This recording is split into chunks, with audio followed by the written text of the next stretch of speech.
Interesting times here at the moment. We got the spread of the COVID and the Omicron virus traveling throughout China at the moment, and we have lots of tests.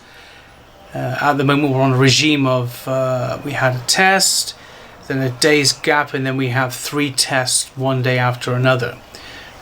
Every small part of this city has teams of people working, doing all the testing. We've been restricted for traveling, so we've been told nothing outside the city. So this spring festival we are just going to stay home.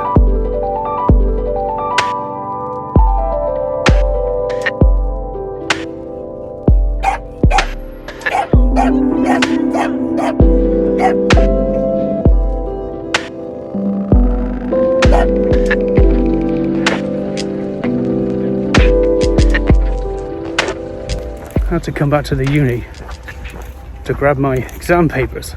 Well, the plan was to come back probably Monday and put all the scores on. But the way they're locking everything down, because they couldn't put the scores on. Sorry, the railway that runs across the city, the other district, they've got an outbreak. And there was video of people with their suitcases running away, trying to get out before they lock the place down. So that's why much people fear the lockdown. So we stocked up our fridge and our freezer with lots of food. We spent more on food, I think, than we would if we were to go away somewhere on fuel. We are stocking up. Oh yeah, it's a staple.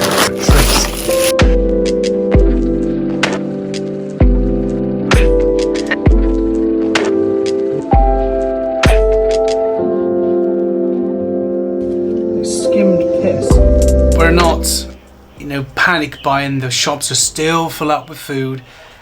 We just get enough to say that if they decide to lock part of this garden, as they call it, down, then they lock the gates. No one can come in or out. They do a round of tests. We had another test done today, and then we got another one tomorrow. So they are thoroughly going through these acid tests to make sure that anyone doesn't slip through, or you tested negative on one day and then positive on the next.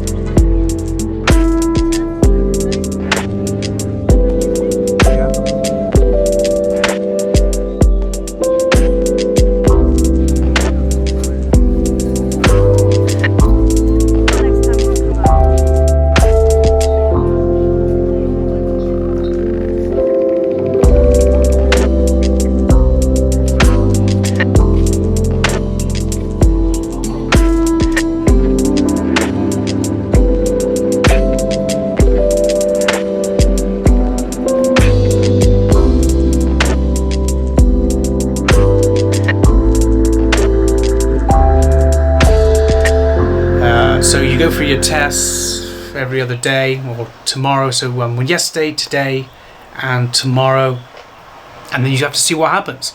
Probably in another week's time, go through everybody again. We got the COVID-19 here. Not just sure about Macau and Hong Kong. I haven't heard nothing about them, but as you can see on this map, you can see most of the northeast, Shanghai, Beijing. That's the hot spots, and of course the Beijing Games is on, so they're probably jumping on everything. So another interesting aspect of the COVID-19 and the Omicron coming, as well as all the testing we have to do, there is a stigma attached to being a foreigner here at the moment. And the stigma is when you walk down the road, sometimes you'll see people putting their masks up or even crossing the road. But it's just that stereotype. There's a foreigner. We're always told it's foreigners who always bring in the virus. So you do see this occasionally. I've even had an occasion today where I've gone into the elevator, the doors opened, and the person hesitated to come in, and then just waved you on to say, I don't want to be in the same elevator as you. Or as I'm going out of the garden walking my dog, a little girl and her grandfather walked past, just about, wow, what's that foreigner doing in our garden? So I don't take it personally, and I don't really worry about it. But if you just arrived in China, or you've just been, this is your first year, or some foreigners do take exception to the rule sometimes and find it quite insulting. I just laugh about it. It's just the way it is. You have to accept it. My friend, he's experienced the fact where he had an Uber, and the driver, he pulls up and the driver, sits in the back of the car, and straight away the driver looks in horror at him to say, "How long have you been in this country? Where do you come from? Which city, which country do you come from?" And my friend, "Well, what's it to do with you?" So he shows him the health code and everything. Then that was the first part. Then he was going to pick somebody else up on the way. And the other person went to get in the car and they refused because there's a foreigner in the car. He could have the COVID-19. Those foreigners, they bring the disease, the virus into this country. We're on the buses. You can easily get a seat because you just go and stand near someone and they will get up and move away. So it has its bonuses. Vaccines, I've had my third vaccine now. So booster, as we would call it. First and second was through the university because everybody has to be vaccinated. Third one was a bit tricky. That took a bit longer. I was actually last to have mine done a couple of weeks after everybody else has had theirs done. Just some excuses about my name couldn't go into the system.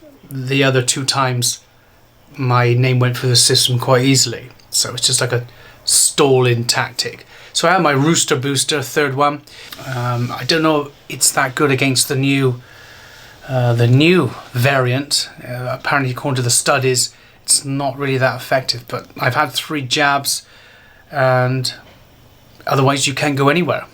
Codes, your Q code, health code, everything tied together allows you, like a passport, basically, to travel from place to place. Even to get into the shopping mall, you've got to have a Q code.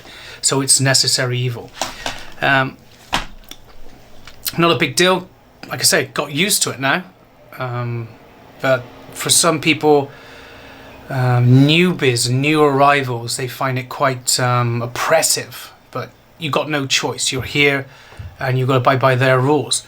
Otherwise, you won't be going anywhere. You'll just be staying in. The future, what's the future going to be? I think the future is going to be, because it's a special year, 22, we've got the big Congress at the end of this year. The Olympic Games is on, so they're having a panic about that, trying to lock everything down. Then I think the Olympic Games is done, it's gone, and then I think the zero tolerance will continue, I think, till the end of the year. I think they probably, in 2023, I probably think they may rethink the process again, because it's costing the economy a lot of money to lock down. And we're talking, when we mean lockdown, that means if you're working and the next day you don't go to work, that's it. You're basically, your company's closed. And there's no compensation here. There's not that payment or compensation to companies. It just means it's for the purpose of protecting the people. So you could be out of a job. Well, there you go. So just a short video, just to show you an update of basically what I'm going through at the moment. Nothing drastic, but I'll keep you informed.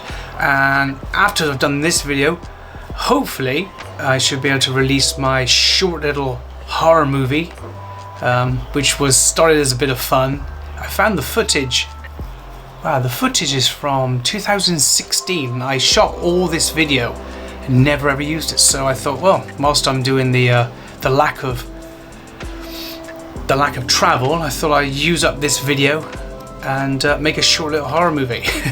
It doesn't, just for a bit of fun. Anyway, guys, thanks for watching, and please subscribe, as they say on here. Thanks for watching.